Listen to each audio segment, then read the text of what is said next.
Comme on l'a vu sur le dernier épisode, ça y est, ma toile, elle est prête. Il est temps de passer au prototype 1. Alors, au niveau du prototype, j'ai décidé de partir avec ce lailage-là. C'est un coupon que j'ai acheté à Sacré Coupon il y a environ 3-4 ans. Selon ma liste de coupons, c'était en 2022. Donc, c'est un mélange de laine acrylique. C'est probablement pas la meilleure qualité, ça tiendra probablement pas dans le temps, mais ça a l'avantage d'être pas très cher pour faire un premier prototype. Pour information, à Sacré Coupon, les coupons de 3 mètres de laine, c'est autour de 20-25 €. Hein. Donc ça me va très très bien. Au niveau de la doublure, on va partir sur ce coupon-là. Ça a l'air d'être un coton, il est assez rigide. J'avais malheureusement pas de couleur qui était vraiment assortie à mon lainage, mais bon, on s'en contentera. Et il est légèrement élastique. Bref, maintenant que j'ai parlé des tissus, on va parler de la découpe. Et comme c'est le moment où je dois découper mon tissu, est-ce que ce serait pas le moment de parler de mon rétroprojecteur? Il n'est pas nouveau dans l'atelier. En fait, ma première expérimentation date d'il y a un peu plus de 3 ans, et je me rappelle déjà qu'à l'époque, c'était révolutionnaire, mais en même temps, c'était pas à la portée de tout le monde. Ça impliquait pas mal de bricolage. Je me rappelle que dans mon cas, il m'a fallu quand même tout un après-midi pour monter au plafond le projecteur. Alors oui, le projecteur que je vous présente et celui d'il y a 3 ans sont totalement différents. Mon projecteur actuel est à une courte focale, je reviendrai dessus juste après, alors que la version que j'avais il y a 3 ans était un projecteur classique qui nécessitait d'être installé au plafond. Il faut bien se douter que quand vous installez un projecteur au plafond, il faut bien sûr le régler, s'assurer de sa bonne horizontalité, du bon calibrage pour avoir le bon focus et la bonne netteté, ce qui inclut plein d'allers-retours entre le plafond et le plancher des vaches. Une fois que vous avez fini de tout calibrer correctement, c'est pas fini, vous devez encore calculer le pourcentage du zoom pour avoir une projection à taille réelle du patron sur votre plan de travail. À l'époque, on avait déjà clairement conscience que ce type d'installation nécessitait quand même une certaine appétence pour le digital et le bricolage. J'ai clairement conscience que c'est pas à la portée de tout le monde. Par la suite, j'avais découvert donc les projecteurs à courte focale, le projecteur que j'ai actuellement. Vous n'avez plus besoin de les fixer au plafond, vous le posez directement sur la table et il a une projection de taille A1, ce qui est déjà pas mal. Alors, petite précision concernant ce dernier, c'est pas parce que vous avez plus besoin de l'installer au plafond que vous vous épargnez les étapes de calibrage. Non, celles-ci, elles sont toujours d'actualité. Au final, mon projecteur, il vient de passer quand même une bonne année dans les cartons depuis mon déménagement, mais maintenant que mon atelier est aménagé, bon, il est temps de le ressortir. J'ai entendu dire qu'il y a eu pas mal d'innovations autour du calibrage qui pourraient quand même nous faciliter la vie. Et je vous confirme que dans la communauté, ils ont pas chômé. En fait, ils nous ont pondu une application qui, franchement, change fortement la donne. Initialement, pour un calibrage, il me fallait un bon après-midi, et maintenant, avec leur application, en 5 minutes, c'est fait. Franchement, c'est une révolution, j'avoue. Bravo les gars. Avant de rentrer dans l'application, je vais vous partager mon setup. Ça peut en intéresser certains d'entre vous. Pour la courte focale, c'est une marque chez moi qui s'appelle NEC. Vous en trouvez également des Epson, il y en a partout sur eBay. Pour la petite histoire, pourquoi il y en a autant? C'était tout simplement les rétroprojecteurs qui équipaient les salles de classe en Grande-Bretagne pendant des années. Ils ont remplacé en masse tous leurs rétroprojecteurs et donc forcément, on a plein de revendeurs sur eBay qui vous les proposent à des prix très compétitifs. Par contre, il y a quelques points à vérifier avant d'enchérir sur les rétroprojecteurs. 1. Assurez-vous que la lampe a été remplacée. Ça coûte un peu cher. Et une fois qu'elle est remplacée, ça dure pendant 10 000 heures, donc vous y gagnez tout à en récupérer une dont ça a été déjà fait. Sachez que vous allez recevoir donc un rétroprojecteur avec un câble d'alimentation anglais. C'est vraiment pas un problème, ça a été mon cas. Vous pouvez trouver un câble d'alimentation avec une prise française sur Amazon ou chez Leroy Merlin sans aucune difficulté. Au niveau du reste de mon setup, vous l'avez remarqué, dans mon atelier, j'aime bien avoir des éléments mobiles, telle que ma table. J'ai fait la même chose pour le rétroprojecteur. Je l'ai installé sur un pilier télescopique spécial télé, donc c'est pour les charges assez lourdes, donc ça marche très bien pour mon rétroprojecteur. J'ai pas précisé, il pèse un âne mort le rétroprojecteur. Si vous prenez un pied télescopique, faites attention à ce que le système de montage offre plusieurs types de points d'accrochage. Parce qu'il y en a qui viennent avec le système VESA, sauf que dans le cas du rétroprojecteur, les trous d'ancrage sont pas sur les mêmes systèmes que le VESA. Donc faut prendre quelque chose qui est assez varié en termes d'options d'ancrage pour que vous soyez pas bloqué. Une fois que j'ai installé donc le rétroprojecteur sur le pied télescopique, j'ai rajouté des roulettes. Parce que pour rappel, tout doit être mobile dans cet atelier afin de pouvoir le transformer en un claquement de doigts en un studio photo. Donc maintenant qu'on a parlé matériel, parlons application. Il n'y a pas besoin de logiciel, il y a juste besoin de l'application qui se trouve sur Internet, donc une bonne connexion Internet suffit amplement. Autre élément qui vous sera nécessaire pour le calibrage, un tapis de découpe avec un quadrillage. Vous allez vous en servir pour projeter le quadrillage de l'application sur le tapis de découpe et faire donc les ajustements nécessaires. Lorsque vous démarrez l'application, la première chose qu'on vous demande, c'est d'indiquer quel est votre système, métrique ou impérial. Vous indiquez la taille de votre tapis de découpe. Alors attention, ces petites subtilités, que j'ai fait d'ailleurs la connerie au début. J'ai indiqué la taille du tapis de découpe tel qu'il est mentionné sur le tapis, ce qui semblerait logique à la première vue. Donc dans mon cas, il y avait écrit 45 par 30. Donc j'ai indiqué 45 par 30 cm sur le calibrage, sauf qu'en réalité, si on regarde en détail la grille, en réalité, elle fait 43 et pas 45, et en hauteur, on est sur du 28. Oui, il y a une marge de 1 cm de part et d'autre. Donc forcément, si vous mettez dans le calibrage 45 par 30 et que vous allez régler sur un quadrillage qui lui est de 43 par 28, ça fonctionne pas.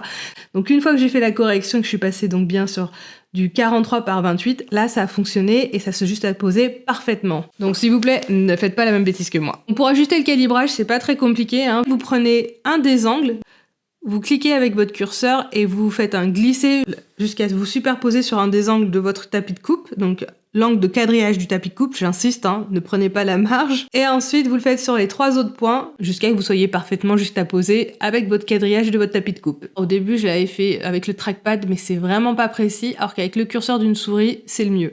Et personnellement, moi, j'utilise une souris sans fil, c'est encore mieux parce que vous allez voir par la suite, on peut s'en servir pour justement retracer le contour d'un patron papier pour le digitaliser. Moins il y a de contraintes et moins il y a de fil, mieux c'est. Petit aparté, notamment, je viens de vous parler de la digitalisation de vos patrons papier. C'est totalement faisable. Par contre, il y a une subtilité. Il faut savoir que par défaut, votre affichage, il est à 150%. C'est ce qui est en général recommandé dans Windows. Sauf que quand vous projetez, si vous êtes à 150%, vous allez vite vous rendre compte que votre curseur est décalé par rapport à ce qui est projeté sur la table et ce qui apparaît sur votre plan de travail de votre logiciel vectoriel. Pour régler ce problème-là, il faut tout simplement changer votre affichage, passer de 150% à 100%. Et là seulement, vous allez donc avoir le curseur positionné au bon endroit par rapport à votre tableau de bord et votre projection. Maintenant que je vous ai tout raconté autour de mon projecteur, je propose qu'on passe enfin à la coupe de mon fameux prototype du trench coat. Forcément, qui dit projection veut dire que j'avais donc digitalisé mon patron. Je l'ai digitalisé via le projecteur. Je vais pas rentrer dans le détail aujourd'hui là-dessus, mais si ça vous intéresse, dites-moi, je vous ferai peut-être une petite vidéo, un de ces 4 sur le sujet. Une fois dans l'ordinateur, il y a quelques modifications à faire. Alors pour le digitaliser, j'ai fait tout simple. Je me suis servi de mon projecteur vidéo. Parce que de la même manière qu'on peut projeter un patron sur le tissu, on peut à l'inverse dessiner un patron taille réelle et le reporter directement sur le plan de travail Illustrator. Quand j'ai fini de dessiner, en fait, je me retrouve avec ça. J'ai le contour des patrons, les marques, les pinces et le droit fil. Ce que je vais faire après, c'est rajouter un décalage. Il y a une fonction qui permet de rajouter un décalage ici de 1 cm, ce qui représente ici ma marge de couture tout simplement. Par contre, pour le dos et le devant, j'ai dû faire quelques modifications. C'est que j'ai prolongé, c'est-à-dire que initialement la pièce s'arrêtait à peu près vers ici. Et là, je l'ai prolongé donc de 80 cm, comme je vous l'avais dit la dernière fois. Je rajoute 84 cm pour être précise, pour arriver jusqu'au-dessus des chevilles. Les marges de couture, elles sont un peu différentes. Oui, c'est intentionnel, parce que sur la partie ici, on est sur du 1 cm, il y aura une parmenture. Par contre, au niveau de la manche raglan et sur le côté, je suis à 2 cm. J'ai décidé que j'allais faire des coutures rabattues. Je l'avais testé donc sur le dos de la toile et j'avais beaucoup aimé le rendu. On va reproduire ça sur toutes les coutures apparentes. Donc le côté, le dos et là où les manches viennent se rattacher. Donc j'ai également rajouté des informations complémentaires. En pointillé, ça correspond à mon milieu devant. C'est important comme référence pour savoir où positionner les boutons d'ailleurs. Ici, ce sera la couture qui aura normalement le long de la parmenture. Je l'ai pas stylisé encore comme Cézanne. J'ai pas encore déterminé où j'allais l'arrêter. Elle s'arrête, je crois, à mi-cuisse par un arrondi. Je vais attendre d'avoir la version prototype pour déterminer la longueur de cette couture et venir modifier ici pour avoir l'effet réellement recherché. Vous avez peut-être remarqué vers le bas, il y a quelque chose d'un peu bizarre qui se passe. Pareil à ce niveau-là avec cette ligne pointillée. La ligne pointillée que vous voyez ici et ici correspond tout simplement à la hauteur de l'ourlet. Et comme vous pouvez le voir ici, donc c'est plus court. En fait, j'ai l'intention donc d'avoir un ourlet assez long à ce niveau-là et d'avoir la doublure qui arrive que vers ce niveau-là. Donc justement, parlons de doublure. Alors avant de faire la doublure, il faut faire la parmenture. Donc par exemple ici, si je rajoute les parmentures, comme vous allez vite le voir, ce sont juste les pièces en verre ici. Donc d'abord, j'ai fait les parmentures, mais en réalité, les parmentures, elles vont également avec la doublure. Je peux pas dessiner la parmenture toute seule. En fait, je dessine avec les doublures parce que vous allez vite vous rendre compte qu'elles sont complémentaires. Si je vous fais un petit zoom sur la pièce de devant, c'est juste cette pièce-là que j'ai repris. J'ai tracé une ligne tout du long. J'ai découpé la pièce en deux au niveau de cette ligne que j'avais dessinée. Donc si j'enlève la partie doublure, vous voyez bien qu'on a ici la parmenture et j'ai rajouté une marge de couture, bien entendu, 1 cm cette fois, il n'y a pas besoin de faire des 2 cm, il n'y aura pas de couture rabattue à l'intérieur de la doublure. Et si je rajoute la doublure, vous voyez, on a encore la ligne qui correspond en fait à ma marge de couture. Donc si j'enlève la parmenture, on voit bien. C'est juste ce patron-là qui a été découpé avec une ligne en plein milieu pour pouvoir créer à la fois la doublure et la parmenture. Si on redescend un peu plus bas, vous verrez qu'il y a toute cette partie-là qui n'est pas couverte par la doublure parce qu'en fait, elle est vouée à être retournée. C'est l'ourlet, tout ça. Vous avez remarqué, j'ai une ligne qui est bien ici, qui correspond à mon ourlet. Donc, comme je vous l'ai expliqué tout à l'heure ici, ce pointillé correspond à la ligne de l'ourlet final, là où le vêtement s'arrêtera quand il sera finalisé. Vous noterez que j'ai ce morceau de tissu qui est en plus. En fait, il correspond à mon ourlet quand il sera rabattu. C'est-à-dire que j'ai tout simplement dessiné un rectangle qui représente cette pièce d'ourlet quand ce sera rabattu. Et une fois que j'ai fini, je l'ai tout simplement renversé en mode miroir le long de cette ligne pour que j'ai justement la forme du tissu qui représente bien celle-là quand elle sera rabattue. Donc là, j'ai une petite fonction qui s'appelle miroir. Comme vous pouvez le voir, j'ai bien l'ourlet avec le tissu. Donc je sais que si je le rabatte, ça correspond pile poil à cette forme du bas de mon manteau. Mais vous noterez probablement juste au-dessus ici, là, j'ai ma doublure. Elle s'arrête avant le bas du vêtement qui est ici, mais elle est quand même beaucoup plus longue que cette partie d'ourlet qui était rabattue normalement. En fait, c'est intentionnel. Si je vous la rabats à nouveau, ma doublure bleue, elle est bien plus longue que le rabat de mon ourlet. Normalement, il devrait s'arrêter ici. Sauf que si je fais ça, je risque d'avoir un tiraillement. Ça risque en fait d'avoir ici une ligne un peu gondolée. Donc en ayant un peu plus de longueur, ça va me permettre d'avoir une petite aisance qui va permettre d'assurer que le bas de mon tissu soit bien droit. Donc c'est juste pour ça que j'ai un petit excédent en plus. C'est juste pour me permettre de faire la couture et d'assurer que cette ligne-là reste bien droite et bien cousue sans avoir d'effet de tiraillement.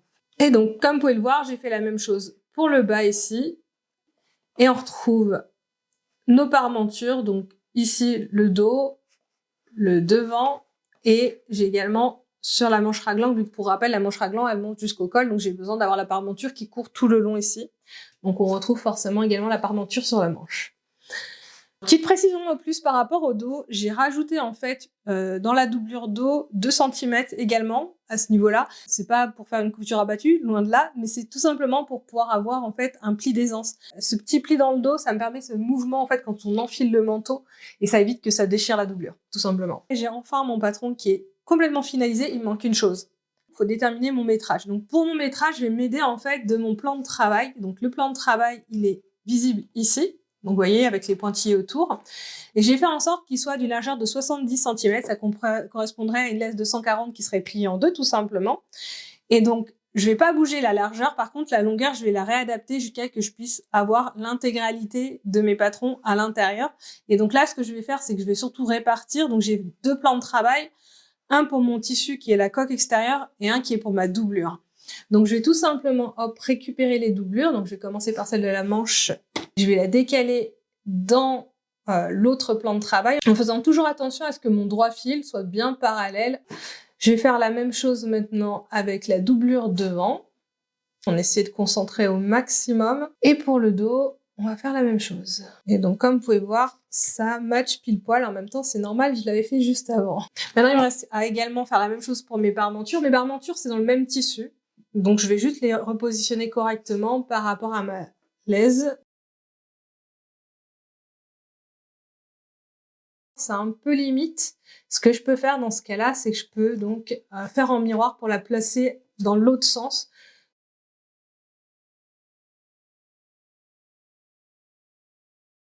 Voilà, pile le long du droit fil, donc c'est parfait, on est dans le bon ordre.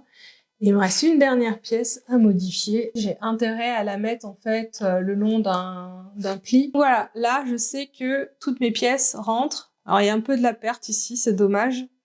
Là, je suis un peu limitée parce que mes pièces sont quand même assez grandes. D'ailleurs, petite chose que je vous ai pas précisée, dans les faits, le patron que je suis en train de vous montrer n'est pas le patron final parce qu'en réalité, j'ai fait une copie pour pouvoir réduire de 10 cm. Je vous ai parlé que j'allais rallonger de 84 cm pour que ça arrive juste au-dessus des chevilles. Ça rentrait pas dans 3 mètres malheureusement. Donc en fait, j'ai réduit de 10 cm. Donc maintenant, on est à 74 au lieu de 84. Et c'est ce qui m'a permis effectivement de pouvoir tout faire rentrer dans un coupon de 3 mètres, mais ce qui veut dire que j'aurai probablement le manteau qui s'arrêtera à mi-mollet, je pense, quelque chose comme ça. Ça reste toujours une belle longueur. J'ai gardé les codes couleurs, ça va m'aider en fait de me rappeler que, bon bah, ici je sais que c'est les doublures, mais surtout c'est que tout ce qui est en vert devra être entoilé. Vous l'avez peut-être noté dans mon patronage là, il n'y a pas de col ni de poche.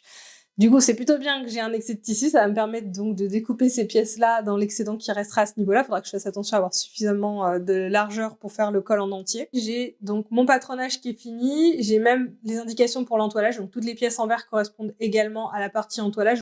Bon, maintenant que j'ai tout, on va passer à la projection.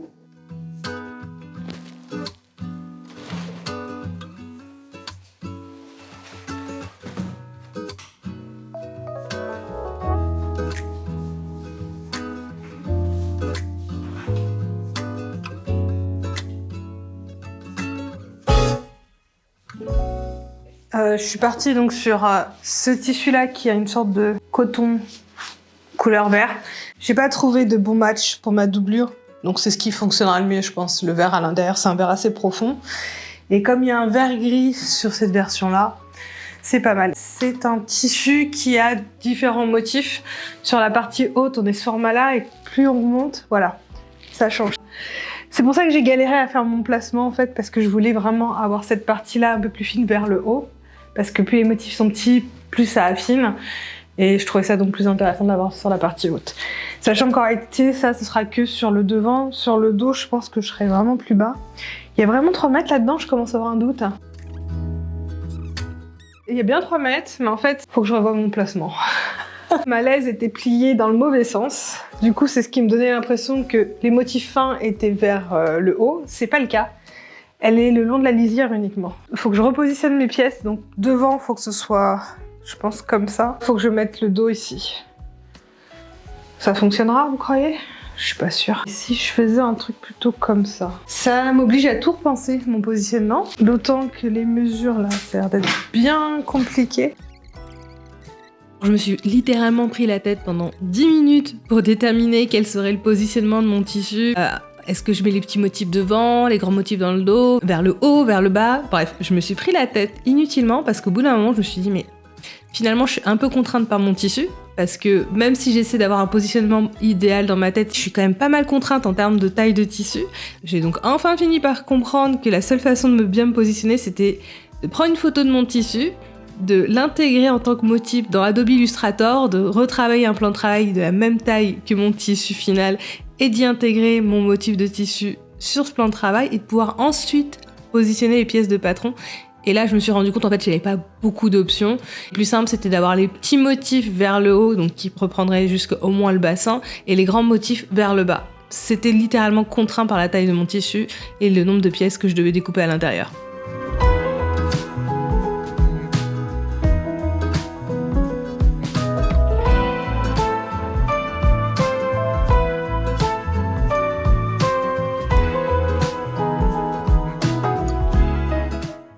Ça y est, fin de retour dans la salle pour découper le motif. Ça m'a pris 10 plombes parce que à chaque fois que je faisais une modification, je pensais à un autre truc. Bref, c'est sans fin, mais je crois que pour le coup, on est enfin bon. Je vais vérifier rapidement le calibrage de ma table. Ça fera pas de mal. Sachant que c'est assez rapide parce qu'en fait, il vous suffit d'aller sur le site internet. Pattern Projector. Alors déjà, faut que je lui dise qu'on est... Là, il me compte en inch. Je crois que j'ai un endroit où je peux lui dire que je suis en centimètres. Que ce truc-là, hop, attention, c'était les inches, là c'est les centimètres. Je suis à 28 par 43. 28 la hauteur. Tac. Et 43. Tac, tac, tac, tac, tac. Voilà. Comme vous pouvez le voir, ça déborde amplement. Je vais prendre les bords, les positionner directement. Donc là, c'est ce que je suis en train de faire.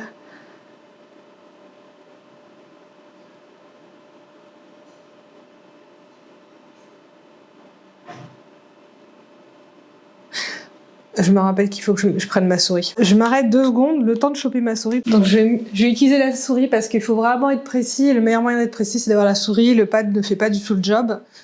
Il a tout pris au lieu de déplacer l'angle. On est vraiment bon là.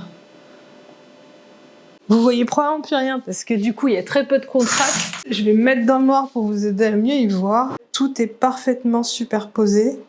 Vous pouvez pratiquement pas le voir, mais ce que vous voyez là légèrement plus ombré ici. On était vraiment l'un sur l'autre et maintenant que j'ai déplacé, on voit bien la différence. Je peux même travailler avec les flèches si je veux être très très très précise. Calibrage est nickel. Je vais pouvoir donc directement ouvrir un PDF ici. Je vais aller chercher mon PDF sur mon ordinateur. Voilà. Alors c'est en très très grand. Il va falloir que je le tourne. Retourner de 90 degrés. En termes de contraste, on a vu mieux, donc on va changer. Ça, c'est de la balle. Je découpe pas directement mon coupon à partir de la projection.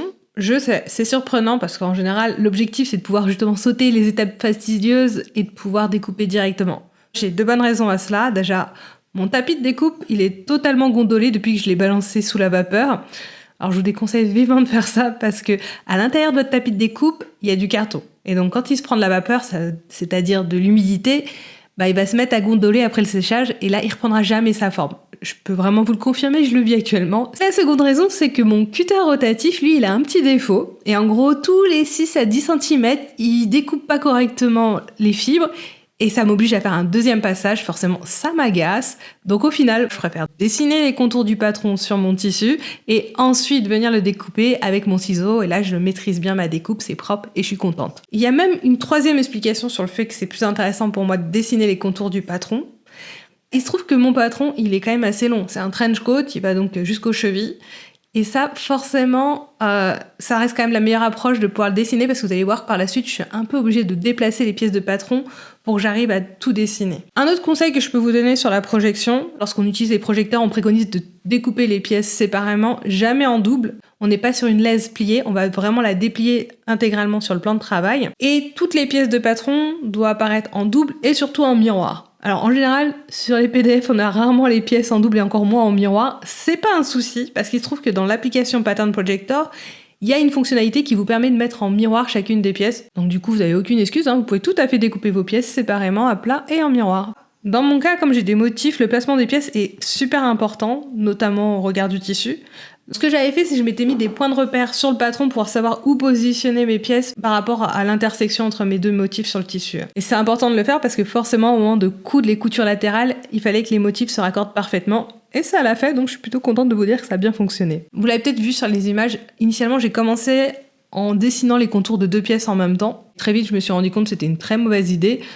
Déjà, le poids du tissu faisait glisser le coupon hors de la table. Forcément, ça m'obligeait à scinder mes pièces en 3, parce que mon trench coat, il est vraiment très long, et ça rentrait pas du tout dans les dimensions de la projection. Pour rappel, je suis dans du A1, et on est bien au-delà du A1 pour un trench coat. Donc tout ça, ça va vous emmener à manipuler les pièces sur l'application pour les déplacer, et c'est là qu'on peut avoir ce type de galère. J'ai cliqué, sans faire exprès, sur une autre touche du navigateur, et ça m'a fait sortir de ma vue. Faut que je recommence tout. C'est bien le coup du projecteur, mais je pense qu'il y a quand même quelques limites là. Faut que je recommence. J'ai pas du tout les boules. Ah, on dirait qu'il a gardé en mémoire. Ok. Bonne nouvelle, il a l'air d'avoir gardé en mémoire. Donc même si vous quittez par accident le navigateur, l'application, quand vous revenez dessus, je pense qu'il récupère en fait en mémoire les cookies. Vous savez, ces fameux cookies. Ça permet de récupérer les informations précédentes. Donc, j'ai pas besoin de recalibrer. Good news. Il a automatiquement repris le visuel que j'avais juste avant. Il faut juste que j'aille récupérer le fichier PDF. Ok, on est bon. Ça va, ça m'a pas pris plus de 2 minutes pour me retrouver là où j'étais, donc on peut dire que c'est pas encore foutu. Maintenant, on va faire la fameuse ligne que j'étais en train d'essayer de faire il y a 2 secondes. Là, j'étais en train de vous expliquer tout simplement comment je gérais lorsque j'avais une pièce de patron qui ne pouvait pas être projetée en une seule fois, c'est-à-dire que j'étais obligée de la scinder en 2. Et donc, dans ce genre de situation, c'est pas un souci parce qu'il y a une fonctionnalité à l'intérieur de l'application qui vous permet de tracer une ligne qui sera votre point de référence. Avant de déplacer la pièce de patron, vous avez donc dessiné le haut de la pièce, mais également la ligne de référence. C'est essentiel pour pouvoir justement déplacer le tissu sans perdre votre tracé. Une fois que vous avez fini de faire le contour du haut de la pièce, vous allez donc pouvoir déplacer le patron dans la surface de projection et ensuite déplacer le tissu. Faites bien attention, t'as juste à poser la ligne de référence que vous aviez dessinée et celle que vous projetez pour que justement vous puissiez être toujours bien aligné par rapport au haut de la pièce du patron et pouvoir dessiner le bas en restant donc bien aligné avec la partie haute et éviter toute déformation. Il y a une petite limite à cet exercice. Pour la partie déplacement, ça fonctionne pas très bien pour tous les tissus qui ont des propriétés on va dire un peu glissant. Je pense à la mousseline ou à la viscose ou les tissus qui se déforment parce que dès lors que vous allez déplacer votre patron, en fait, la pièce, elle va commencer à se déformer. Même si vous allez essayer de repositionner votre ligne de référence, les risques que ce soit déformé est assez important et la pièce découpée ne sera pas forcément en adéquation avec la pièce de patron d'origine. Et je crois que c'est un peu ce qui m'arrivait avec mon lainage. Il me semble que c'est le dos. Elle était un peu déformée comparée à la seconde. Cet exercice a quand même ses limites. Be loved by you, be loved by you. I don't need to be hurt or rescued, not by you.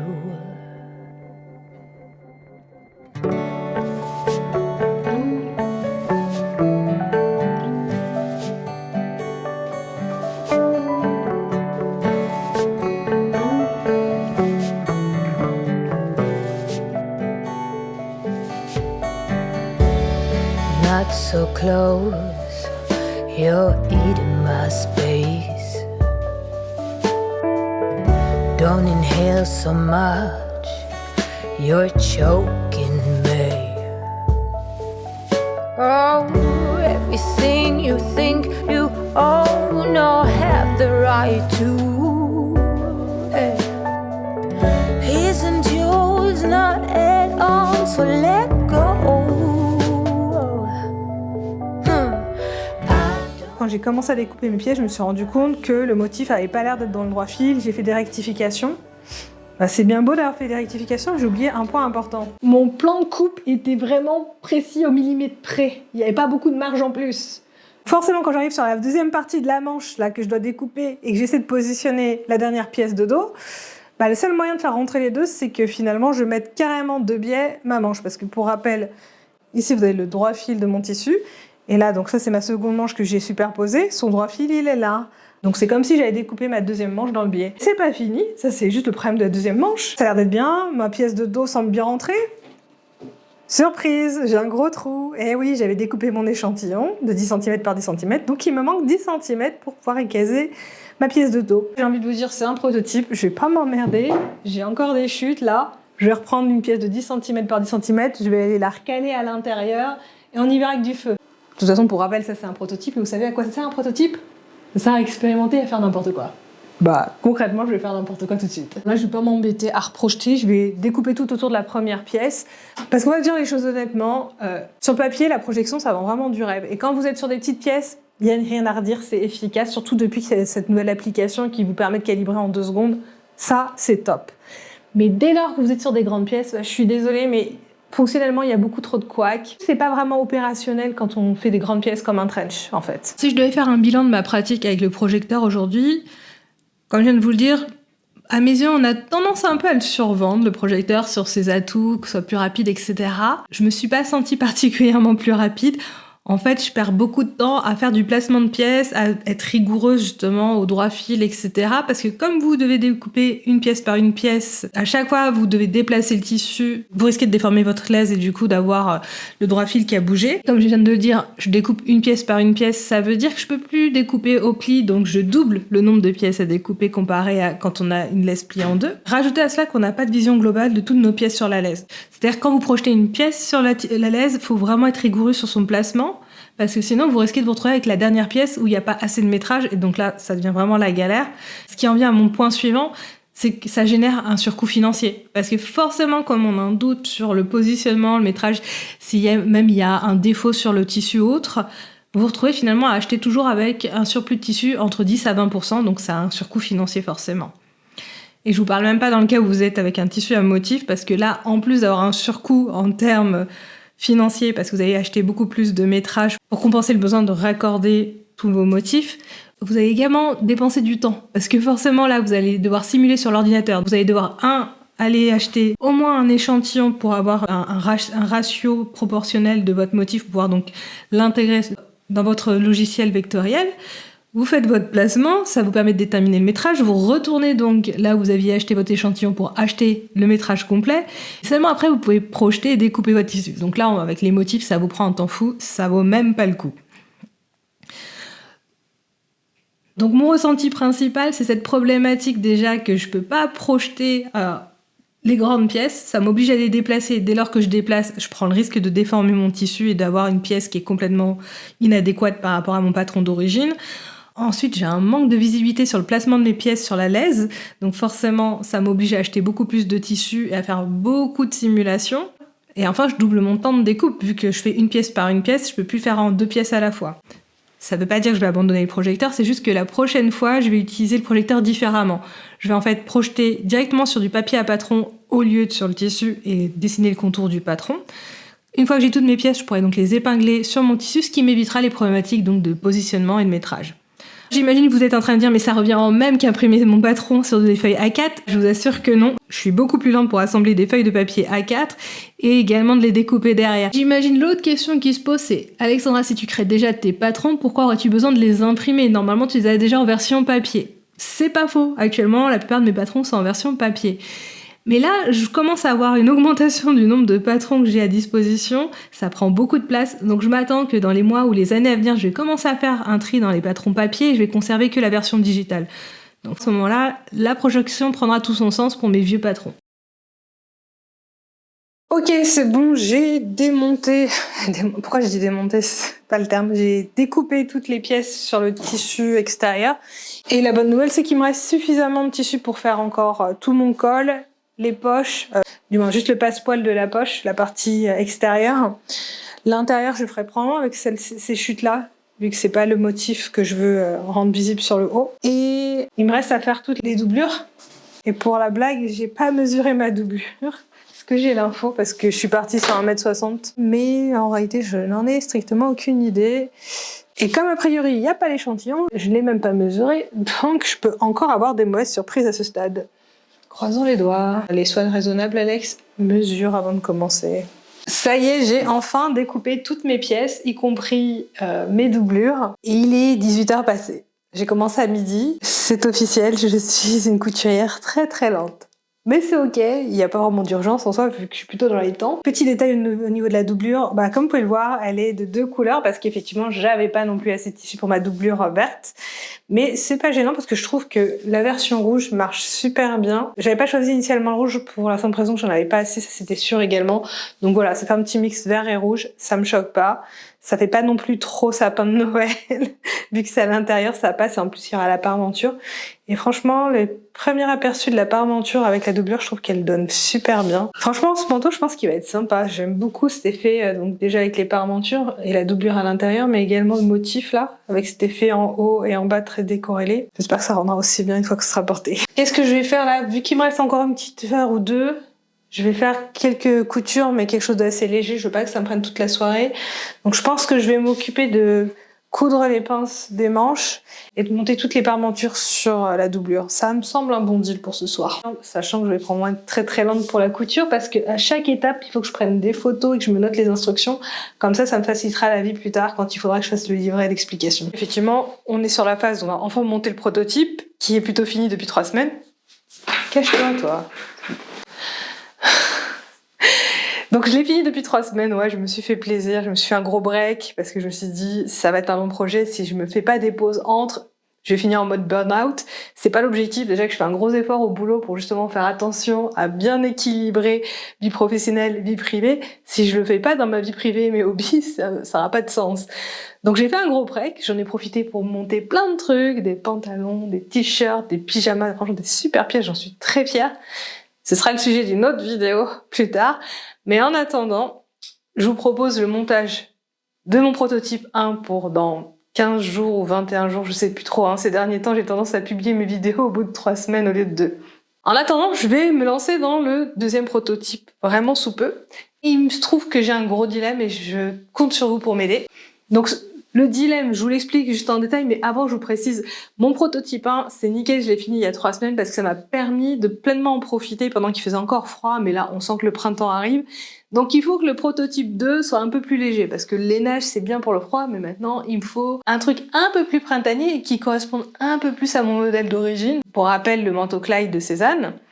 Et donc, je suis partie sur cette gabardine verte, magnifique gabardine. Et je me retrouve maintenant avec 2 doublures. C'est quand même les pièces essentielles parce que c'est ce qui fait le charme de Strange Coat. Avoir une doublure à motif qui l'a fait un peu ressortir. Et donc, j'ai 2 doublures complètement différentes. La première, comme vous voyez, elle est vraiment très printanière. Elle a un côté couleur vert sauge. C'est une couleur assez claire et avec un petit motif quadrillé léger. La deuxième, elle est un peu plus sombre, un peu plus élégante. Mais du coup, on perd le côté frais, printanier de la précédente ici. Après, en termes de matière, elles sont toutes les 2 en coton. Elles sont très souples et je pense qu'elles seront très agréables du coup pour l'enfilage. L'enfilage, ça se dit pas. Le manteau sera facile à enfiler et confortable. Et sera peut-être un peu moins rigide. Il faut savoir que la doublure sur le lainage était quand même un petit peu rigide et je le sens quand je le porte. En hiver, quand il fait froid, c'est limite un atout parce que du coup, ça réchauffe un peu plus. Mais je me suis bien rendu compte qu'avoir quelque chose un petit peu plus fluide serait quand même un gros plus, notamment pour l'enfiler. Donc ce que je vais faire, je vais vous soumettre au vote le jour même où je vais sortir cette vidéo, donc a priori ce dimanche. Et ce sera un vote soumis sur Instagram, donc rappelez-vous, les votes sur Instagram, ça dure à peine 24 heures, donc si vous voyez ma vidéo 24 heures après, ça n'a rien à aller sur Instagram, le vote sera déjà clôturé. Sur ce, moi je vous dis, on se retrouve dans 2 semaines, ou 3 semaines, j'en sais rien, mais ce qui est sûr, c'est que je maintiens le cap et on se retrouvera quoi qu'il arrive. Allez, je vous fais des bisous! Go back to sleep. My time is my thing. Oh, cut the cords once for all. I'm not your possession, no. I am